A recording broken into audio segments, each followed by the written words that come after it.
agora, o último fim de semana foi marcado pela visita do chanceler chinês ao Brasil. O representante do país asiático se encontrou com membros do Itamaraty e também com o presidente Lula. E, na ocasião, o governo reafirmou a existência de, abre aspas, uma só China, fecha aspas, que é o reconhecimento diplomático da posição de Pequim de que existe apenas uma China no mundo e que Taiwan faz parte dela. Entre os assuntos abordados estavam temas como relações comerciais e diplomáticas entre os dois países.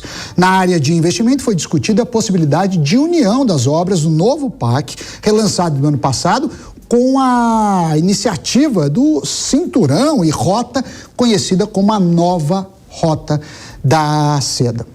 E para analisar esse tema, eu recebo aqui Alexandre Pires, professor de Relações Internacionais do IBMEC, e Luiz Felipe de Orlans, que é deputado federal e cientista político. Os dois sejam muito bem-vindos aqui ao Hora H do Agro. Vou começar com o Alexandre e vou repetir depois a pergunta para o deputado. Alexandre, parece que o governo Lula está mais próximo da China. Está correta essa leitura? E o que a gente deve ver? Uma aproximação ainda maior nos próximos meses? Qual a sua opinião?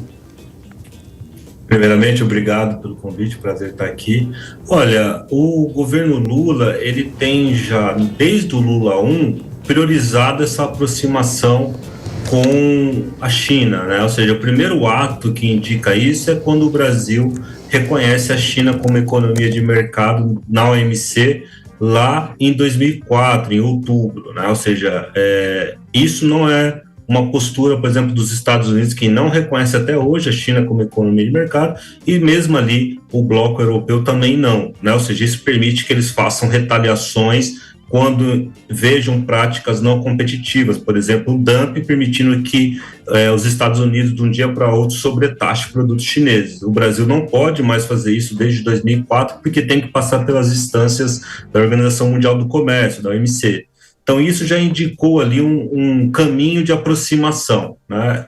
Na sequência, o Brasil cedeu também, como no caso do alto embargo com relação ao mal da vaca louca, né, as dificuldades de declaração de zonas livres de febre aftosa, que nunca são conseguidas, né, e isso foi caminhando até o ano passado, em que, com relação à guerra da Ucrânia e Rússia, né, o que o Brasil falou e as resoluções que o Brasil propôs enquanto presidia o Conselho Geral da ONU, né, a Assembleia Geral, ele praticamente chancelava as ideias da China e da Rússia, né? E depois nós tivemos o caso dos e-commerce chineses, como Shopee e outros, em que eles acabavam não recolhendo os impostos, colocavam isso como uma atribuição do Estado brasileiro, e o Brasil acabou cedendo, fazendo um acordo e, de certo modo, jogando para frente a resolução desse problema, que ainda não está completamente resolvido e que vai contra ali o varejo nacional.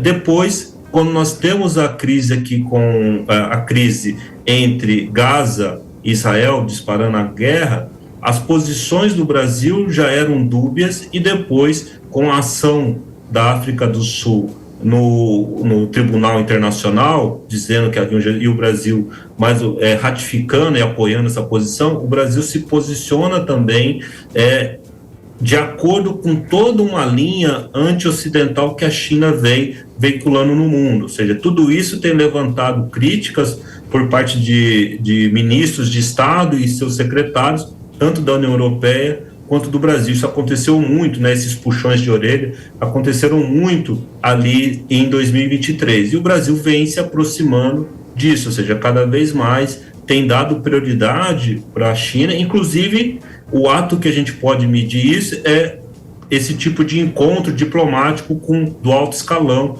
um chanceler sendo recebido, e mesmo as visitas do Celso Amorim, que também tem priorizado, ainda que ele não seja chanceler, mas é quase que um chanceler ali honorário, né? Ele tem priorizado Rússia e China, esse périplo bem afastado dos países europeus e norte-americanos, e Canadá e Estados Unidos, especialmente. Tá certo. Agora eu ia perguntar para o deputado, no seu sentimento, Luiz Felipe, você que está lá na Câmara, está com gente da oposição, gente que apoia o governo, você vê esse estreitamento com a China ou ainda não é tão perceptível? E se você vê, qual a sua previsão, seu prognóstico? A gente vai se juntar mais à política chinesa, porque comercialmente não há dúvida que a China é um grande e importante parceiro para o Brasil. Certamente, Sami, esse último comentário é preciso. O que o Brasil tem feito é se subjugado a essas duas agendas que estão muito claras. A agenda da União Europeia, que envolve aí uma série de regras ambientais que são praticamente utópicas, muito difícil de você obedecer e tem gerado conflito na Holanda, na Alemanha e na França.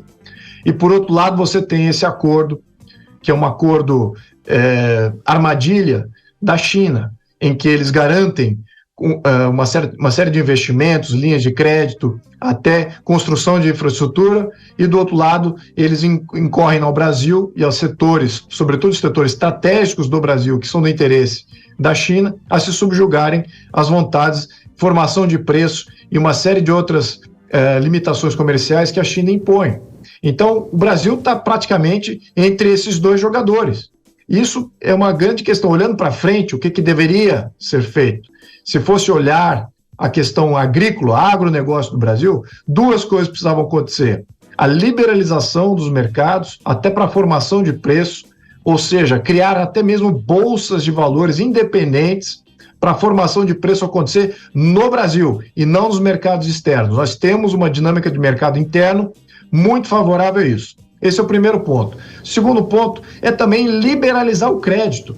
O crédito hoje, que é a grande ajuda ao agronegócio, fica na mão de uma agenda governamental a priori, né? Então temos linhas de crédito aí extremamente controladas e com isso o governo acaba controlando um setor estratégico que poderia estar proporcionando liberdade e soberania ao Brasil. Mas ficamos aí subjugados à agenda política do governo. E sim, o governo é mais alinhado à China, é mais alinhado à política, à geopolítica russa.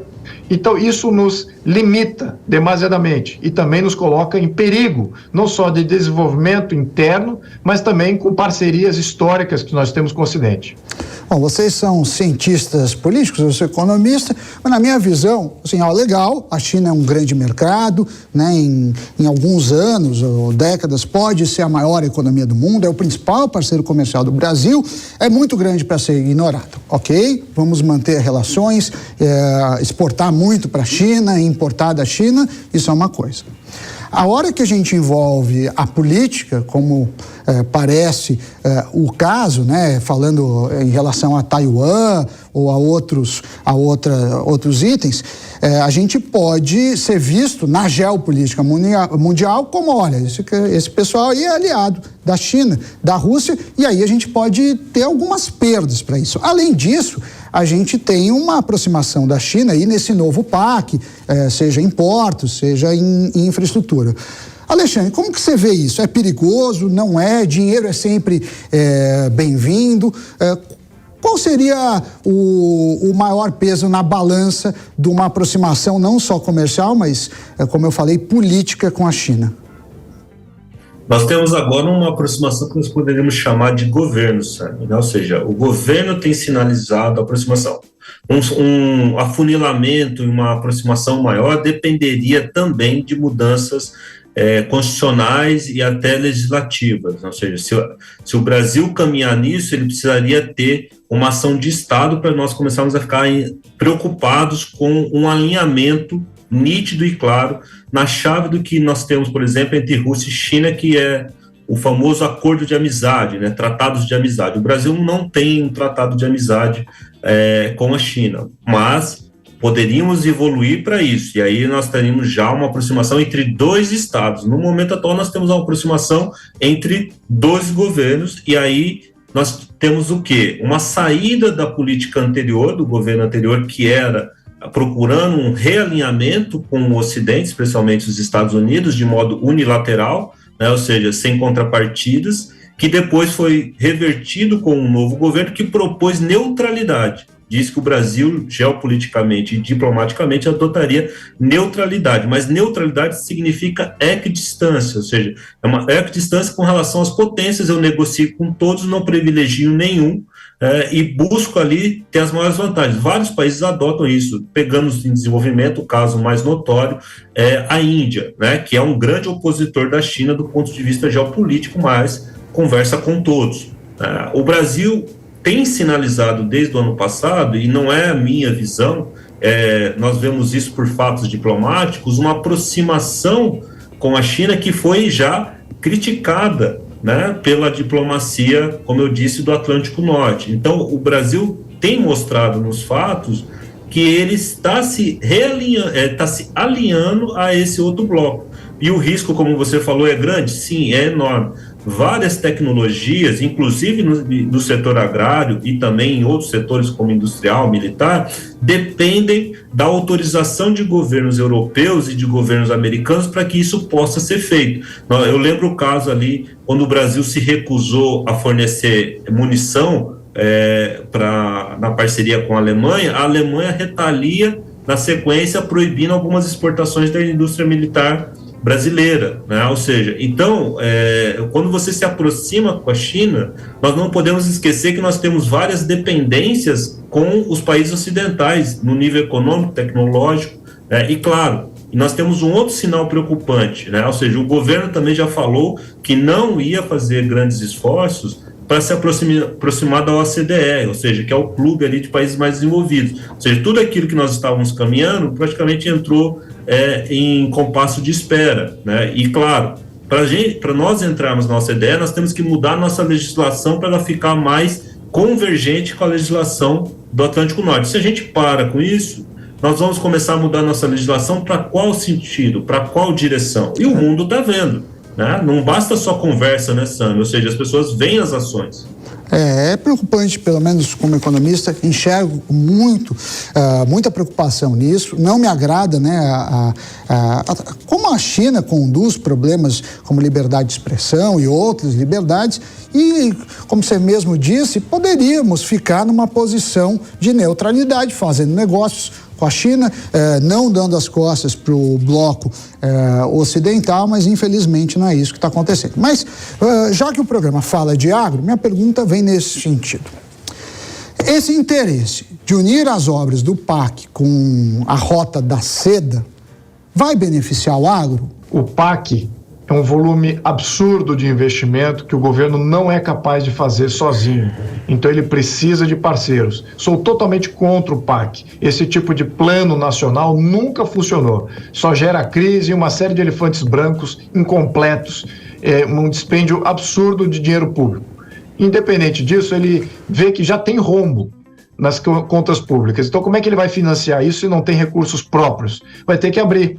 E para quem que ele está abrindo? Para a China, que sempre quis controlar todos aqueles seus parceiros. Através do controle econômico, controle de portos, controle de ferrovias, controle da distribuição, de armazéns para estocagem, você praticamente controla a economia de um país. Veja o que está acontecendo na África, por exemplo, em que se estabeleceu quase que neocolônias da China em função exatamente desse acordo de cinto e rota, né, de Belt and Road, que a China coloca em pauta aos seus países que eles queiram colonizar. Então, por um lado, sim, sem dúvida, vai ajudar o agro, porque dá uma garantia de financiamento. E é isso que é o grande perigo. Nós temos uma frente parlamentar do agronegócio, do qual eu também faço parte, lembrando, sou presidente da Frente por Livre Mercado, mas também faço parte da frente parlamentar do agronegócio. Então, por um lado, eu vejo os parlamentares sucumbindo a essa possibilidade de ter uma linha de crédito bilionária vindo para favorecer o Brasil. Claro que a infraestrutura do Brasil vai servir majoritariamente aí para o agro, sobretudo no escoamento dessa produção que vale a pena para a China. Então o agro sai beneficiado. Então, do ponto de vista de aceitação isso internamente, de voto, isso vai dividir o Frente Parlamentar do Agronegócio. Tem aqueles que vão mais pelo sentido corporativista e vão apoiar esses acordos internacionais que facilitam o crédito imediato, e vão ter aqueles da oposição, como eu, que vamos falar, olha, isso aqui vai prejudicar a nossa liberdade econômica com vários outros parceiros. vai subjugar a nossa estratégia do agronegócio. Até acho que nem temos uma estratégia do agronegócio. Como eu mencionei, temos que liberalizar esse mercado para que a gente possa exercer a nossa soberania, nosso poder de barganha junto aos outros grandes jogadores. O que está acontecendo é exatamente isso, a subjugação do Brasil frente a esses acordos. Então nós não temos uma proposta nossa, vindo do nosso âmago, das nossas vontades. O que eu estou propondo aqui? Temos que liberalizar o mercado do agronegócio e temos que fazer acordos bilaterais. E não é o governo o grande intermediador desses acordos. Esses acordos têm que ser feitos setorialmente, com agentes internos aqui, independente do governo. E nada disso é o que foi construído. Muito pelo contrário, o governo está se colocando como um intermediador do agronegócio, cada vez mais controlando o agronegócio brasileiro e entregando esse agronegócio a quem paga mais ou a quem ajuda o governo. Então é isso que está acontecendo. Então temos que combater isso. Eu, da oposição, vamos colocar isso, mas já coloco aqui que a Frente Parlamentar do Agro vai estar dividida porque metade, uma boa parte dela, ela peca por atender sempre os interesses corporativistas. Bom, vamos ficar de olho. Alexandre Pires, professor de Relações Internacionais do IBMEC, e Luiz Felipe de Orlans, que é deputado federal e cientista político, muito obrigado pela participação aqui no Hora H do Agro.